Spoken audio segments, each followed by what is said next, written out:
Hi there, everybody. I'm Rosslyn. Welcome to Orkney and welcome to my second full playthrough of Knightmare, the Dragon's Lair, by legendary gamebook writer Dave Morris. As about half of my gamebooks seem to be, the man is extremely productive. Now, I already recorded all of the lore in 7 chapters. And I've already done one playthrough in which, for really no reason, I decided I just didn't feel like an adventure was just going to have a nice walk. It went really well. I'm not being sarcastic, it was great. It was a lovely adventure. I had such fun. But I'd like to try and actually do it properly. Spoiler, that wasn't the optimal route through the game, I suspect. I'm going to give it a proper go. Also, happy Gamebook Day! It's the 27th of August, which means I'm 44 and the Warlock of Firetop Mountain is 43. Because it was published on the 27th of August 1982. Get to stay there without falling off. There we go. But we're not here for that. We're here for this. Like I say, there is already one of these. I'll post them up together once I've made this. So I've got my health sheet just scribbled up. You get 3... Oh, well, it'll tell you. I'll read the bit at the start. Just needs pencil and paper. You need a 6-sided die. That's fine. I'll fetch one out in advance. The rules of the quest. Your life force has 3 levels, green, amber and red. You begin the adventure with life force green, since you are unwounded. During the adventure it is possible for you to lose life force levels. For instance, if you are on amber and were told to lose 1 level, your life force would change to red. Keep a note of your current life force. Once you are on red, any further loss of life points will kill you. It's harsh, but it's simple. It's straightforward. You know where you're at with this system, right? Now, for loot, you can carry up to 6 possessions at a time. If you already have 6 and you come across an item you think you might need, you will have to discard one of your other possessions to make room for the new one. You can discard a possession at any time just by crossing it off your list. Food is useful because each item of food you eat will increase your life force by 1 level. Your life force can never go higher than green though. You can eat food at any entry marked with an asterisk. Items of food count as possessions. It is possible to learn spells during the adventure. Oh yeah, they're usually to do with spelling, aren't they? Spellcasting DOOR or something, isn't it? That they did in the, Oh, I should explain, actually. Not everybody even knows who this is. Like, I obviously know all about this, but, yeah, no, especially Americans aren't gonna know. This was an iconic kids' TV show back in, when even, 1987, I believe it aired first, was it? 1988? I'm looking around like there's someone who can confirm this. I'm here on my own. I don't have staff, obviously. I believe it was 1987 or 8, probably 1988, that they started airing Knightmare on the Anglia network, or it would have been Grampian, I think, here, like the Channel 3, I think it was. And it was incredible. It's hard to describe, you'd have to look it up, and it was just stunning. Stunning in its time. So yes, it was about a kid would go in, they'd have a little group of kids in a room, and it was all green screened. And one kid would be blind enough to navigate all these fantasy obstacles in these rooms. And other ones would have to guide them by yelling, "Step to the left! No, that's your right! No, it's gonna eat you! There's a giant bomb! There's a giant bomb! Yeah, there is a giant bomb, mate. 2 steps to your left, get faster, faster!" And like, they'd fall down a hole and they'd die. It'd be hilarious. Um, you'll have to look up if you really want to know more and really don't know what the hell I'm on about. Please. I'll crack on though. Just to say, you do get spells, and like, if you had that spell and said that, then it would mean a door appeared. But yeah, you don't have to use up an item slot for them. So that's the start of the adventure. It's got a very simple system, it's nice. So, Treguard greets you in the great hall of Knightmare Castle. Logs hiss and spit in the hearth as he explains your quest.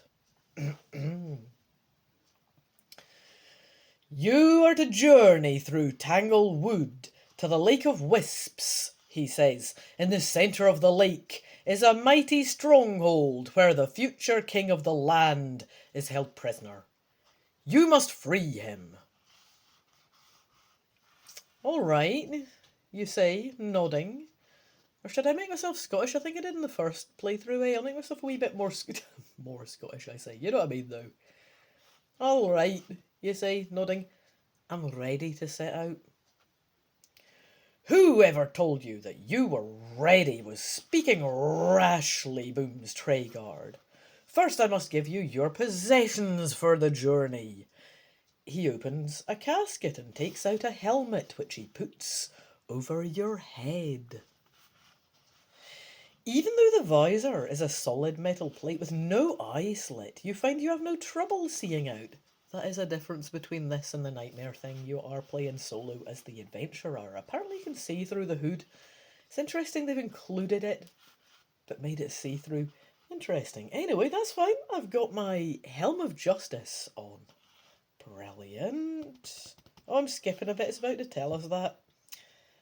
Yep, that's all it's saying. What it is, stick it on your character sheet. Next, Treguard hands you a spear with a jewelled haft. This is the Lance of Truth, he says. Record the Lance of Truth as one of your possessions. I've done that already. The last item he takes from the casket is a shield whose border is decorated with intertwined dragons in copper and gold. You are told this is the Shield of Honour. Note it as your third possession. Now you're ready, says Treguard. He steps over to the doors and flings them wide. A shimmering blue haze lies beyond, the magical gateway to the first stage of your adventure. You step forward into the haze, and the scene behind you vanishes.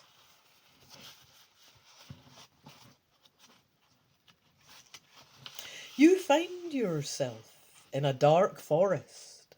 Soaring pine trees surround you, stretching up towards a sky filled with glittering stars.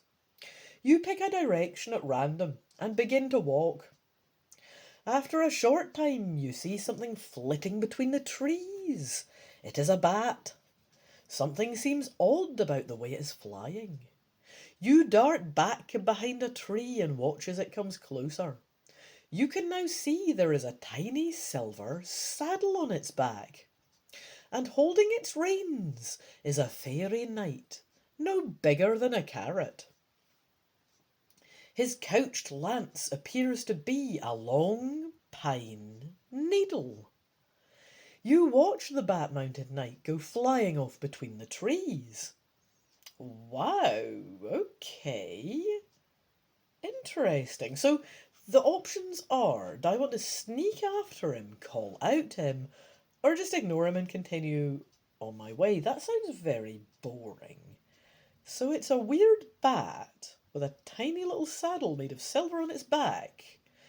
There's a tiddly little, less than a carrot-sized fairy knight. Not that small for a fairy knight, actually. When you think about it, it could have been really small, but okay. Right, and his couch lance appears to be a long pine needle. I will sneak after him. I think he'd be just startled and flit if I call out. I don't want to ignore him, that's boring. A little bit of sneaking. Like, so last time I know Jack just went, nah, fuck it, have a stroll. I do want to sneak after him, though. Spying on the knight from the cover of some bushes, you see him flying from flower to flower. He has a cup made from an acorn. in which he is collecting nectar from the night blooms. This is a more dangerous task than you might expect, because the flowers in question are carnivorous. Several times you see him jump back in the nick of time to avoid a hungrily snapping bloom, and once he has to draw his sword to cut a tendril away that has ensnared his leg. At last, with the cup full of nectar, he spurs his bat off into the darkness. Well, you follow to see where he goes. So the options are just, do you follow him or do you just go on your way? I mean, given that we've just followed him a bit and seen him get this... let me just check back on this. Slow down a minute so I can keep track of what we're doing here while playing the game, yo. So I've spied this knight from the cover of bushes. He's flown from flower to flower. There's an acorn he's using as a cup. He's getting night bloom nectar and filling up the cup with that.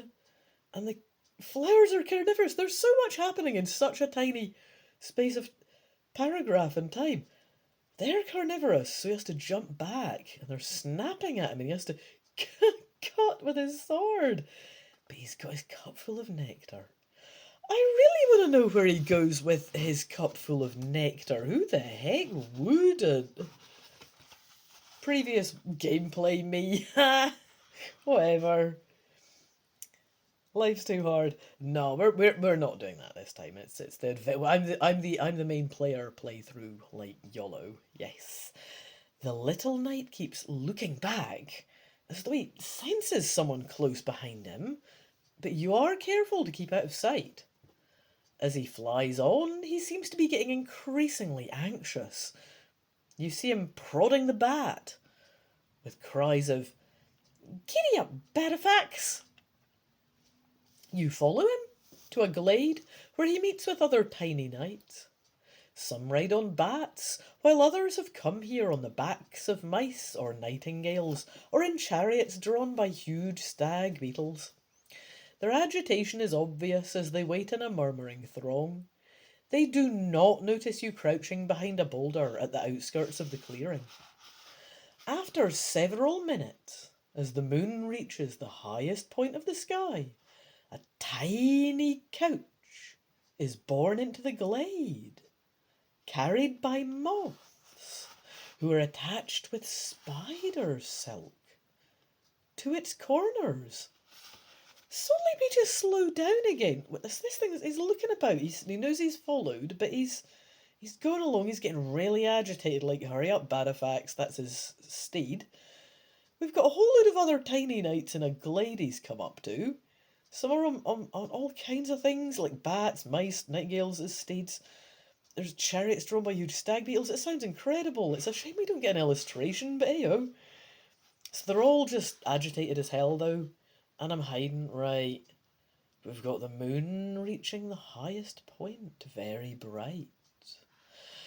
And we have a tiny couch attached to moths carrying it by spider silk. On the couch lies a fairy lady, apparently stricken with a fever. The knight you followed presses the cup of nectar to her lips, but she only moans fitfully. Oh, it is not... Oh, I thought it was the woman. I thought it was the fairy lady. That's why it's making her sound pathetic, like she had a fever and stuff. It's him talking. Just a second. The knight is pressing the cup of nectar and then talking, while she moans fitfully, only moans fitfully even. It is not enough. You hear him say, "We need more, or our queen will die." If you step out from behind the boulder and show yourself at this point, that's an option, but I could sneak off quietly. I'm the main character. Go big or go home, right? 101, stepping out. Hi. Yeah, they are outraged by the sight of a mortal in the midst of their secret glade. As the queen's catafalque. Is that the thing with the moths on? And the tiny sofa? Anyway, her catafalque is whisked safely away by the moths. I must just be the sofa. Anyway, several of the fairy knights lower their lances and come speeding towards you. Well, I can either run away or stand my ground. I think maybe running away could be a good idea. I am the main character. I would also like to be the alive character. There's only so silly I can be. Note the code word annal. A-N-N-A-L.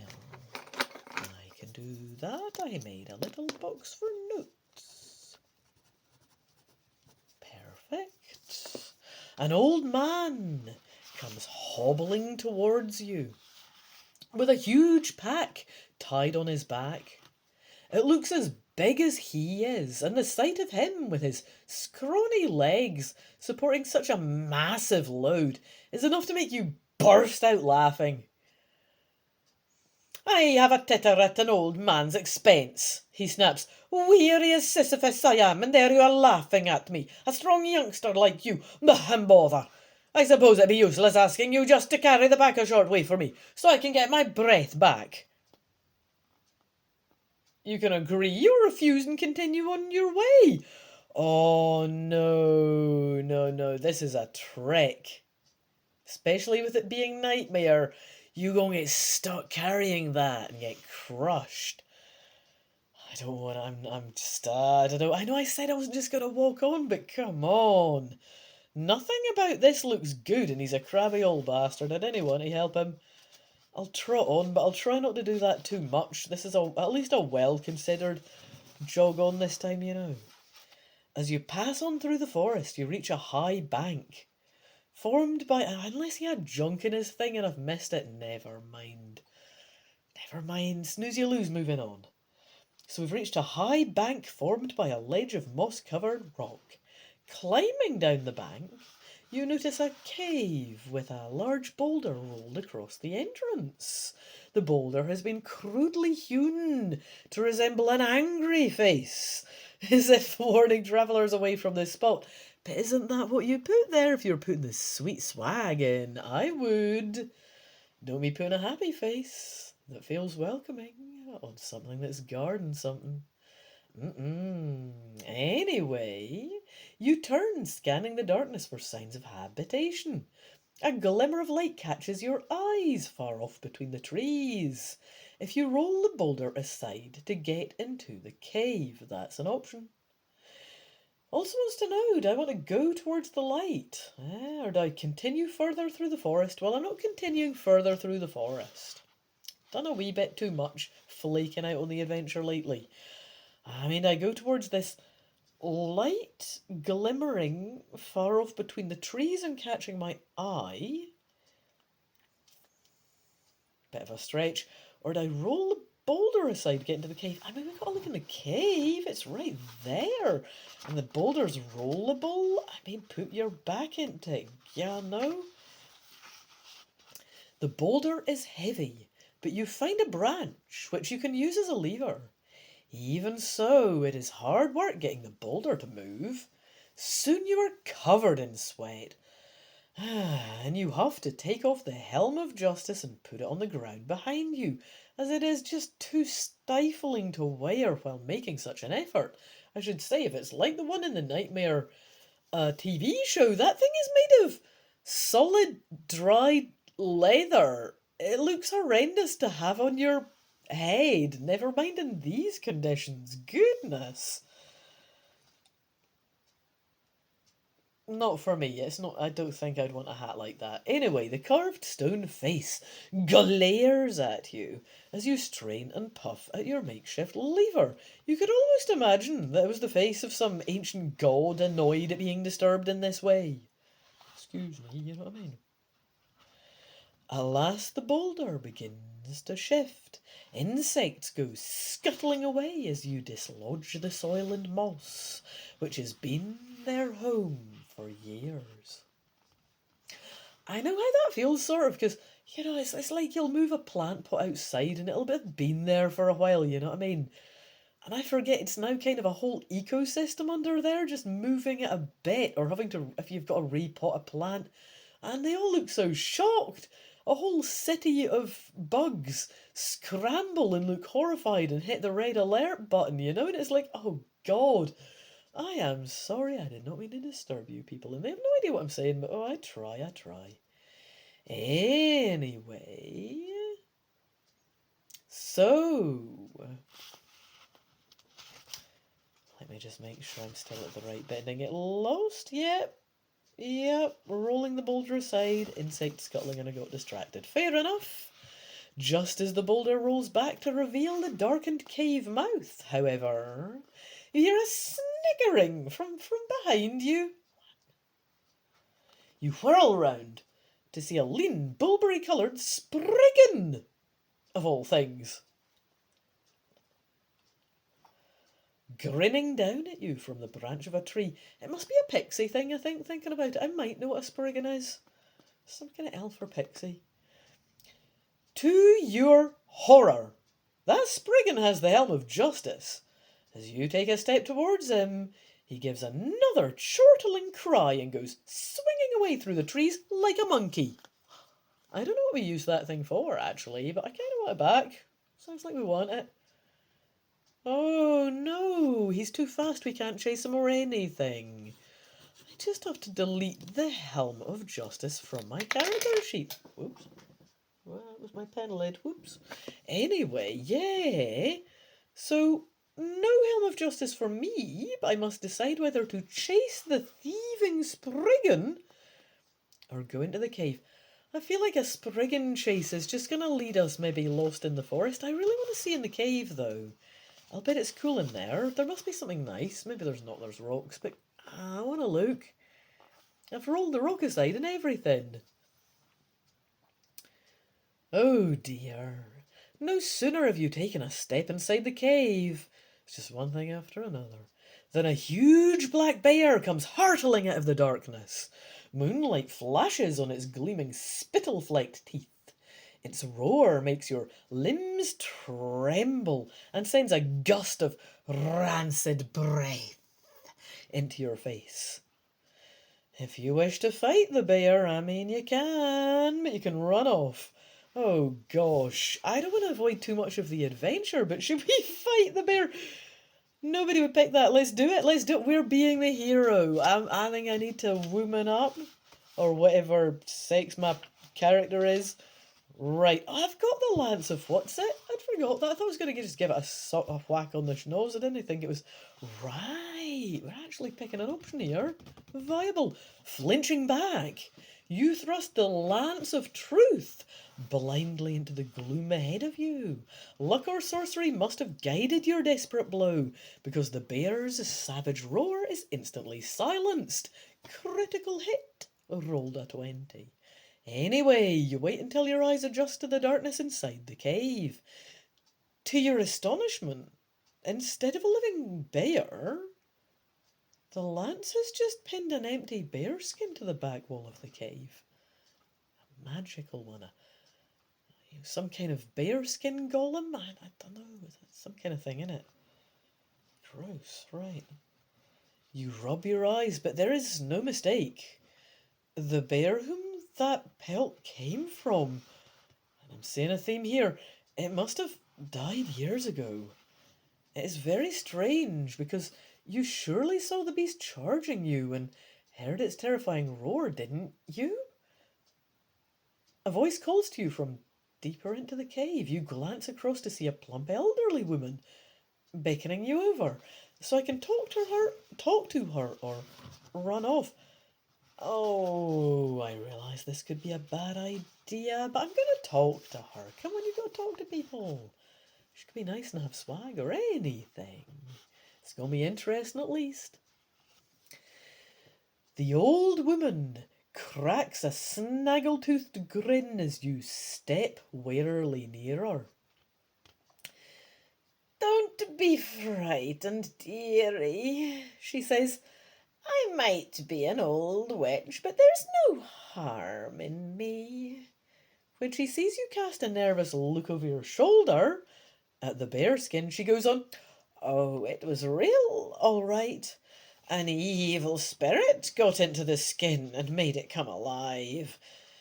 And it's kept me trapped in this cave since before you were born. Looks like you've killed it, though. I'd leave the weapon pinned through it there if I were you, just to make sure it stays dead. It's good advice, that, actually. Yeah. You are about to go, but first the witch insists on giving you a medicine spell. Fantastic. I'll make a little box for me spells here too. Medicine. Fantastic. So tell us about it. Where was that? Ah, yeah. You can use this once at any point in the adventure when the entry is marked with an asterisk. I did wonder what those were about. It didn't say at the start. I was letting it slide. Anyway, it restores 1 lost life force level, so bumps you from red to amber, amber to green. Nice one. If you are mindful of her warning to leave the Lance of Truth where it is. Risky. It's going to come to life if I take it out. Oh, what a dilemma. Dave got me over a barrel again. Right. So to speak, metaphorically, you know what I mean? Fuck, though, what am I going to do? No. I feel like I need the Lance of Truth. And the witch could be tricking me and might have ensorcelled the bear. Oh, gosh.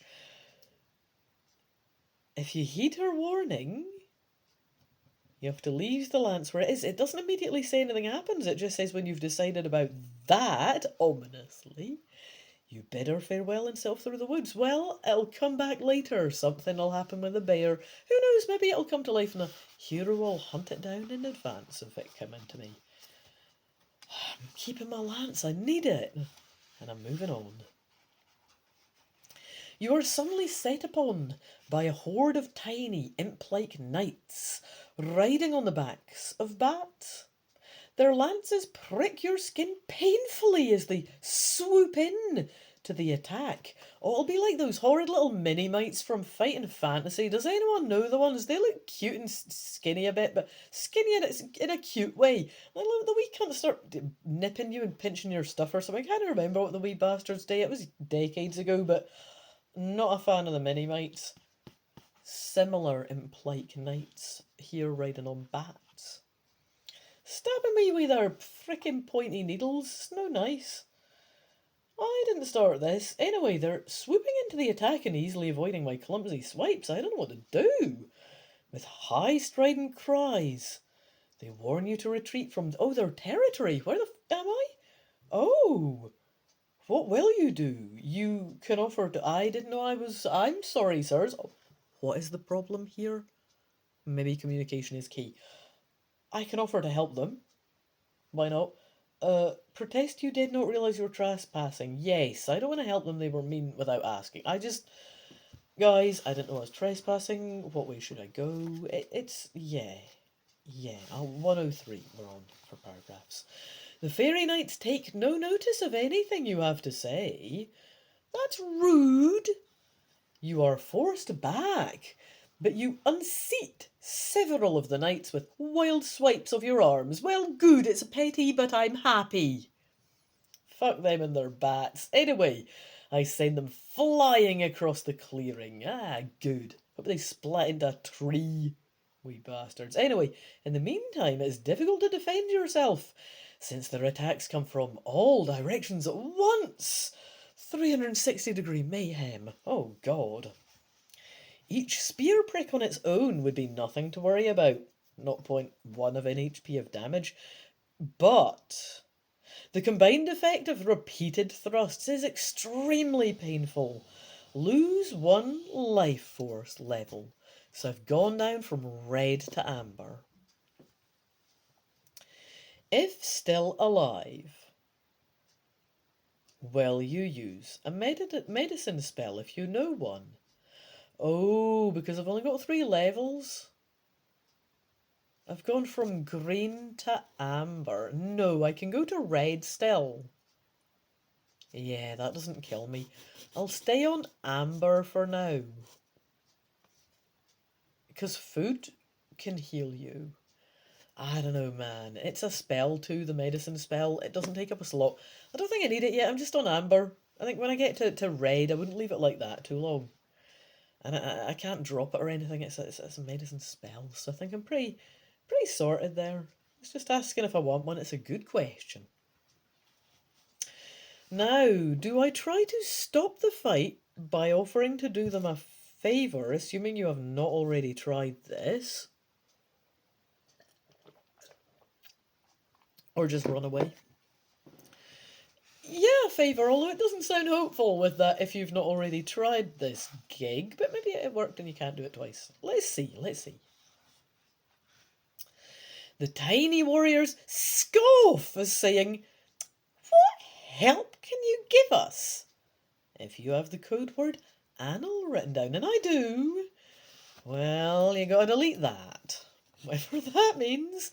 Something important happened in the timeline. I don't know what it is. Maybe we'll find out sooner or later. We will see. Oh, I immediately turned to a different entry after deleting it. Oh, it's getting set off. I can't remember what gave us anal, but it's related to this, and that is getting set off. Okay, we're going to 4. Ooh, because I was spying earlier, got you. You explained that you spied on them earlier, and that is how you know about their ailing queen. One of the knights blows a horn, and the queen's couch comes hovering between the trees. The moths carrying it set it down on a bed of moss, and the knights cluster beside you to look at the sleeping queen. "Can you help her?" they ask urgently. "Well, can you?" "You might use a smoke-filled jar?" "I don't have anything fancy. I've not picked anything up." "Oh, I should have messed with that guy with the crap he wanted me to carry. Maybe something would have fallen out. Or somebody else I forgot along the way. Oh, blast." Right. I can use a jar of nectar I don't have. I can use a medicine spell. Ooh, if you have none of those, you realise you can't help the queen, and regretfully you take your leave of the sorrowful knights. Well, there's a good reason not to be using your medicine spell when you are on amber. I will definitely use it to help their ailing queen, you know. It's important to network sometimes, you know. Remember to cross off the spell. True that. Your magic makes the queen a little better. Good. Some colour creeps into her cheeks, and she gives a deep sigh in her sleep. At least now she might live long enough for you to find a proper cure, you tell the knights. You can tell from their sad expressions that they do not hold out much hope, but they are grateful that you did what you could. "Beware of the drow when you travel onwards through the deeper forest," they tell you. Who are the drow? "Oh, our evil cousins, dark pixies who hate all mortals. To be safe from their tricks, sleep with a horseshoe hanging over you." And I'm writing that down. Will I need it? To the actual written down amount of knowledge? I don't know. I want to remember, though, if it's important. Sleep with a horseshoe hanging over you. There is a good life advice in general, question mark? Oh, and beware of the drow.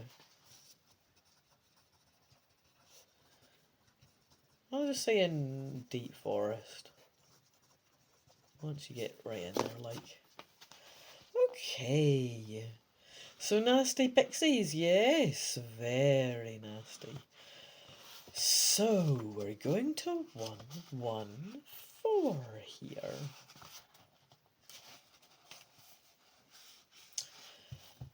You progress through the wood to a village where you find a hay cart. Weary from your travels, you slump down in the hay and fall fast asleep. It is afternoon when you wake up. You decide whether to go to the stables here, visit the tavern across the village green, Go into the blacksmith's workshop or set out again on your journey. Oh, it sounds like we've got a little village hub here. That's lovely because it's about a 35-minute episode, which I think is really about an episode's length, and it'll give me. It's a good time to have a little rest then before I do another one too. I'm writing down I'm on paragraph 114. And when I come back, I can make a decision about what to do with my bustling sounding hub of a village. So I've fallen asleep in the hay. Nobody minds. They just leave me there. Afternoon, I wake up, like, what? Then, stables. Here, tavern there, away a bit, not much. Blacksmith workshop, or go on your journey. I don't have to decide that now, though. So, yes, to sum up the state of play at the end, we're on paragraph 114. Our health is on amber. I say ours, bringing you into it like you had some involvement in my nonsense. I am on amber. And I had to get rid of the Helm of Justice. I don't remember why, but I did. Oh, I put it down or something, didn't I? Oh, I don't know. Yeah, all I've got for items is the shield and the lance. But I did hold on to the lance. It was needed. It was necessary. I'm trying to find a bookmark. We're going to start putting something ridiculous in this again. Just put one of these in it. That's fine. Well, I hope you enjoyed joining me for the start of my second playthrough of Knightmare the Dragon's Lair by the outstanding gamebook writer Dave Morris. I am looking now to see. Just says the illustrations are copyright Arcadia, Arkadia, in 1993. Yeah. 1993? This was written, it says. Absolutely brilliant. It is indeed. Based on the TV series, I can confirm this is Mr. Miyat there, back in his zesty youth. Oh, my. Yes, it is indeed. You get a lovely picture of a dragon on the back. I should say we don't really get, I mean, I can show you this. We haven't been getting illustrations I can show off. They don't really relate to things. Well, we get one here. Yeah, we apparently do. It's just none of them have been on this adventure yet. Well, that's fine. I need to go and have a snooze, but I hope to see yous for part 2s of this playthrough. Aye. Toodaloo. See yous later.